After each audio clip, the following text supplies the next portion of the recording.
요한복음 15장 9절에서 17절입니다. 신약성경 174면입니다. 요한복음 15장 9절에서 17절입니다.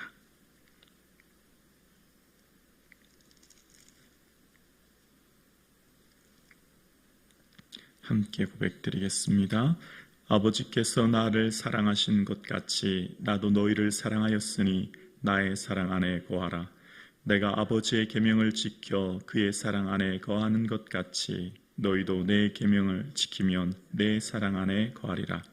내가 이것을 너희에게 이름은 내 기쁨이 너희 안에 있어 너희 기쁨을 충만하게 하려 함이라. 내 계명은 곧 내가 너희를 사랑하는 것 같이 너희도 서로 사랑하라는 이것이니라. 사람이 친구를 위하여 자기 목숨을 버리면 이보다 더 큰 사랑이 없나니 너희는 내가 명하는 대로 행하면 곧 나의 친구라. 이제부터는 너희를 종이라 하지 아니하리니 종은 주인이 하는 것을 알지 못함이라. 너희를 친구라 하였노니 내가 내 아버지께 들은 것을 다 너희에게 알게 하였음이라. 너희가 나를 택한 것이 아니요 내가 너희를 택하여 세웠나니 이는 너희로 가서 열매를 맺게 하고 또 너희 열매가 항상 있게 하여 내 이름으로 아버지께 무엇을 구하든지 다 받게 하려 함이라. 내가 이것을 너희에게 명함은 너희로 서로 사랑하게 하려 함이라. 아멘. 하나님은 영이십니다. 그래서 그 영이신 하나님을 볼 수도 만질 수도 없지요. 그래서 하나님을 알기란 참으로 어렵고 힘이 듭니다. 그런데 하나님을 알 수 있는 방법이 있지요. 바로 요한 1서 4장 8절에 보면 하나님을 어떻게 알 수 있냐라고 할 때 사랑하지 아니하는 자는 하나님을 알지 못하나니 라고 이야기합니다. 하나님을 알 수 있는 건 뭐라는 말이죠? 사랑이라는 거예요. 왜냐하면 하나님은 사랑이기 때문이라는 겁니다. 그러니까 영이신 하나님을 알 수 있는 것, 우리 눈에 보이지 않는 하나님을 알 수 있는 그 방법은 바로 사랑하는 것이라는 겁니다. 우리에게 있어서 사랑을 왜 강조할까요? 성경에 보면 사랑에 대해서 이야기할 때 산을 옮길 만한 믿음이 있을지라도 산을 옮길 만한 큰 믿음이 있어도 사랑이 없으면 아무 유익이 없다는 겁니다. 산을 옮길 만한 믿음이 어떤 것들이겠습니까? 성령의 은사들이라 표현할 수 있겠습니다. 바로 고린도전서 13장 그 앞장에 보면 병 고치는 은사, 예언의 은사, 방언의 은사, 근데 그런 모든 은사들보다 더 큰 은사가 있다고 하는데 그게 바로 사랑이라고 하죠. 왜 사랑이 이처럼 중요하죠? 예언도 그치고 방언도 그치고 지식도 다 사라지지만 사랑은 떨어지지 않는다는 거죠. 사랑은 영원하다는 겁니다. 그러니까 이 세상을 살아가는데 여러분, 믿음은 그 한계 유통기한이 이 세상 살 동안입니다. 천국 가면 믿음이 더 이상 무슨 소용이 있겠습니까? 이미 내 앞에 계신 예수님이 계신데. 은사가, 이 세상에서는 은사가 참으로 우리에게 유용하고 덕이 되지만 우리의 방언이나 예언이나 은사가 천국 가면 더 이상 필요가 없죠. 내가 주님의 은혜 안에 거하는데. 이 세상의 모든 것들, 어떤 능력들은 다 천국 가면 의미가 없지 않습니까? 그런데 사랑은 떨어지지 않는다. 예언도 패하고 방언도 그치고 지식도 패하는데 다 사라질 것인데 사랑만은 남아있을 것이라는 겁니다. 그만큼 사랑이 중요하고 그 사랑을 통해서 하나님을 알 수 있는데, 근데 그 사랑의 속성에 대해서 설명하는 고린도전서 13장에 보면 사랑은 모든 것들을, 이게 많은 내용이 있지만 그 중에 한 가지만을 꼽으라면 모든 것을 견디느니라 라는 표현이 13장 8절에 나와요. 모든 걸 견디는 거예요. 이 모든 것이라고 하는 것은 그 견딘다고 하는 그에 붙어있는 모든 것은 뭘까요? 모멸, 비참, 고통, 이루 말할 수 없는 것 다 견디는 거예요. 이게 너무 힘든 겁니다. 이것은 정말 어렵고 힘든 것입니다. 그래서 이 사랑을 통해서 하나님을 안다는 건 뭐죠? 하나님이 그걸 경험했기 때문이에요. 하나님이 가장 귀한 당신의 아들을 내주셨는데 그 당신의 아들을 내주시는 그 아픔, 근데 더군다나 그 침뱉음, 조롱, 옷 벗김, 그런 최악의 그 모멸감과 비참과 그 상황 가운데 있었던 것을 하나님은 겪으셨거든요. 그래서 그 하나님을 알려면, 하나님이 어떤 분인가를 알려면 그 자리에 내려가 봐야만 하나님을 알 수 있다는 겁니다. 그래서 하나님은 사랑이라 얘기하는 거죠. 그래서 그 하나님의 사랑이 없이는 내 몸을 불사르게 내어줘도, 내게 있는 모든 것을 구제해도, 산을 옮길 만한 믿음이 있어도 다 아무 소용없다는 겁니다. 오직 사랑만이 필요하다는 거예요.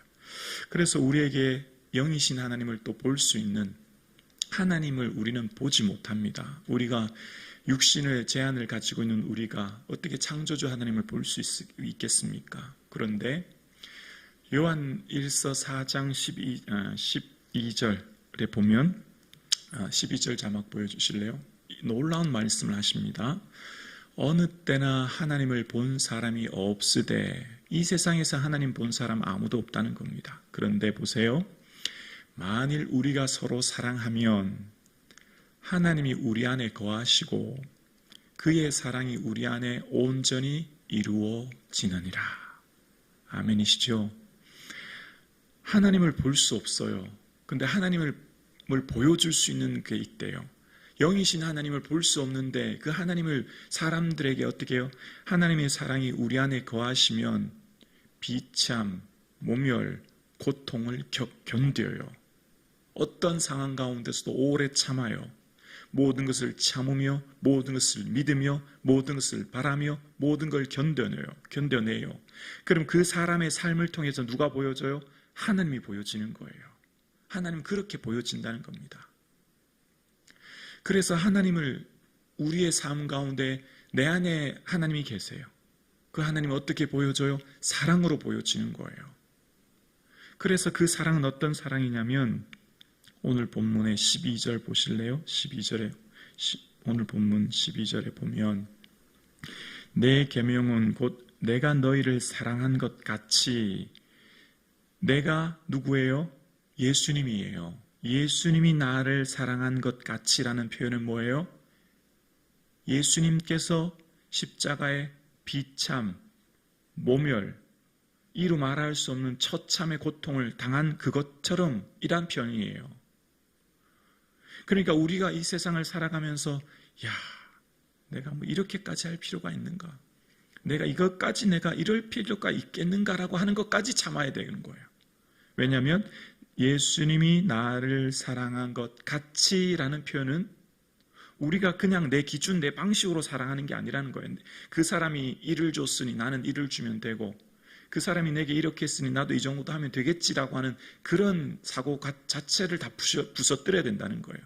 내가 사랑의 어떤 관념, 크기, 내가 생각하는 이 정도 아니라는 겁니다. 그거 다 깨부셔야 된다는 거예요. 그 정도 가지고는 안 된다는 거예요. 내가 너희를 사랑한 것 같이, 예수님이 나를 사랑하셔서, 나는 원래 영원한 지옥의 고통에서 있어야 되는데, 나는 원래 죄의 덩어리인데, 나는 원래 본질상 진노의 자녀인데, 나는 원래 영원한 죽음 가운데 있었던 자인데, 그런 나를 사망의 영원한 고통에서 건지기 위해 예수님이 감당하신 게 뭐예요? 비참, 저주, 모욕, 고통, 눈물, 통곡이에요. 내가 너를 위해 그렇게 했는데, 내가 너희에게 그렇게 한 것 같이 그와 같은 방식으로 사랑해야만 주님이 보시는 사랑이라는 말씀을 하시는 거예요. 그래서 사랑의 크기가 있다고 예수님 말씀하시는데, 그 크기에 대해서 13절에 이렇게 말씀하세요. 사람이 친구를 위하여 자기 목숨을 버리면 이보다 더 큰 사랑이 없나니. 누가 하신 사랑이죠? 예수님 하신 사랑이에요. 예수님 내게 자신의 목숨을 내어주시고 사랑하셨고, 이 사랑보다 이 세상에는 더 큰 사랑은 없다는 겁니다. 그래서 이보다 더 큰 사랑이 없는 예수님의 사랑을 가지고 우리가 어떻게 해요? 서로 사랑하라는 겁니다. 그래서 이 사랑은 너무 어려워요. 사랑은 너무 힘이 들어요. 그래서 이렇게 사랑할 때만이 우리가 주님의 사랑 안에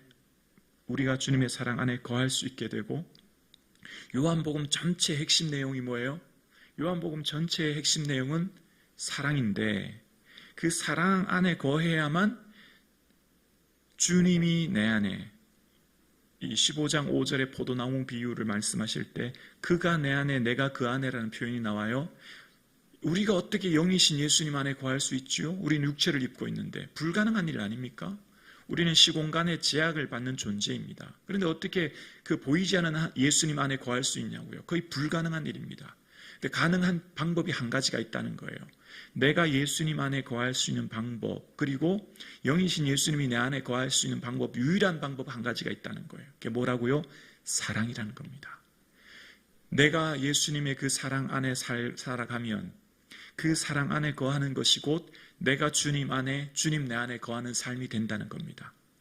좀 쉽게 표현하면 이것을 생각하면서 이런 의미가 아닐까 생각해요. 여러분, 누군가를 진심으로 사랑하면, 여기 계신 우리 성도님들은 다 자녀가 있잖아요. 자녀를 사랑하기에 우리는 자녀를 늘 마음에 품고 있지 않습니까? 오늘도 이 새벽에 기도할 때 여러분, 자녀를 위한 기도는 놓치지 않잖아요. 이 새벽에 나와서 우리는 자녀를 위해 꼭 기도해요. 우리의 생각 속에 놓치지 않지요. 사도 바울이 초대교회를 향해 편지 쓰면서 서신서에 보면 이런 표현이 많이 나와요. 내가 너희를 생각할 때마다, 내가 너희를 향해 기도할 때마다 내가 너희를 기억하노니. 기억, 기도, 생각 같은 개념이죠. 뭐라는 거죠? 늘 그 사람들에게 내 관심이 가 있는 거예요. 그게 사랑이죠. 그 사람이 어떻게 해요? 데살로니가, 에베소, 빌립보 모든 교회가 어떻게 해요? 지금 내 마음에 있는 거예요. 내가 너희를 생각할 때마다 생각하면서 기도하는 거죠. 그들이 내 마음에 있기 때문에 내가 품고 기도하는 거죠. 사랑은 곧 그 사람을 내 안에 담는 거예요. 사랑은 곧 내가 넓은 그릇이 되어 내가 그를 다 품는 거죠. 어떤 강물도 품지 못할 바다가 없지 않습니까? 사랑이라는 그릇 안에 품지 못할 사람이 없는 거예요. 이 사랑을 해야만 하나님을 알 수 있다는 겁니다. 사랑하지 아니하면 하나님을 알지 못한다 말씀합니다. 그래서 조금 힘든 구절인데 이건 찾아보실래요? 요한일서 4장 20절 보시면 되시는데, 우리 요한일서 4장 20절을 성경책을 넘겨보실래요? 393페이지예요. 요한일서 4장 20절 성경책 보세요. 자, 우리 함께 읽어볼까요? 시작. 누구든지 하나님을 사랑하노라 하고 그 형제를 미워하면 이는 거짓말을 하는 자니 보는 바 그 형제를 사랑하지 아니하는 자는 보지 못하는 바 하나님을 사랑할 수 없느니라. 아멘. 우리는 하나님을 사랑하기 때문에 예배드려요. 기도해요. 봉사해요. 헌신해요. 우리의 모든 동기는 사랑이에요. 그런데 그 사랑이 진짜냐 가짜냐 구별할 수 있는 방법 한 가지가 있는데, 보는 형제를 사랑하지 않으면 내가 아무리 하나님 사랑합니다 기도하고 예배하고 봉사해도 그거 거짓말, 가짜라는 겁니다. 그래서 사랑이 얼마나 어렵고 힘든지 몰라요. 그래서 또한 사랑이 중요해요. 그래서 지금 내 삶 가운데 기도하면 내 마음의 아픔, 고통, 슬픔을 주는 그 사람을 용서해야 됩니다. 품어야 됩니다. 어려운 말씀이죠. 그런데 오늘 본문의 말씀을 다시 보면 하나님, 예수님께서 하신 말씀을 보면, 자, 사랑하면 뭐가 있냐면 11절 보실래요? 15장 요한복음 15장 11절. 요한복음 15장 11절. 내가 이것을 너희에게 이름은, 예수님께서 왜 자꾸 사랑하라고 하시냐? 그 목적이 이렇게 말씀하세요. 내가 이것을 너희에게 이름은 내 기쁨이 너희 안에 있어 너희 기쁨을 충만하게 하려 함이라. 지금 내 마음의 기쁨이 사라진 이유가 있어요. 지금 내 마음에 즐겁지 않아요. 지금 내 마음에 행복하지 않아요. 지금 내 마음이 너무나 힘들고 어려워요. 왜 그런지 그 이유가 내 마음속에 사랑하지 못함, 즉 용서하지 못하고 화해하지 못하고 풀지 못하기에 그 고통이 계속 내 안에 머물고 있기 때문이에요. 그러니까 결국은 뭐예요? 용서하는 게 누구를 위한 거예요? 나를 위한 거예요. 내가 사는 거예요. 내 마음의 기쁨이 회복되는 거예요. 내 마음의 기쁨이 회복되려면 내가 먼저 용서하고 화해하고 사랑하는 거예요. 보혜사의 다른 말은 중재자예요. 보혜사의 다른 말은 중재하는 것. 예수님이 이 땅에 오신 것은 하나님과 나를 중재하기 위해 오셨지요. 그래서 우리도 보혜사 성령님이 임재하시면 중재의 삶을 살아요. 나와 너의 아픈 관계, 깨어진 관계를 무너뜨리고 하나 돼요. 이웃과 이웃의 깨어진 관계를 중재해서 하나 되게 만들어요. 성령님의 은혜는 하나 일치예요. 그래서 오늘 본문에도 포도나무 비유를 통해서 말씀하는 게 일치지 않습니까? 나무와 가지는 하나라는 것 아닙니까? 그 일치는 뭐로 가능해요? 사랑으로만 가능하다는 거예요. 사랑의 매는 띠로 하나 되는 성북중앙 가족 되기를 주님의 이름으로 축원합니다. 참 힘들고 어려워요. 그러나 이것을 우리가 몸소 살아내야 하는 것입니다. 이것이 주님이 나에게 주시는 마음이고 뜻입니다. 그래서 내가 너희를 사랑한 것 같이 너희도 사랑하라 말씀하셨던 이 말씀을 품고 오늘도 주님의 마음을 묻고 찾는, 그래서 그 뜻을 이름으로 하나님을 보여주는 삶을 사는 저와 여러분 되기를 주님의 이름으로 축원합니다.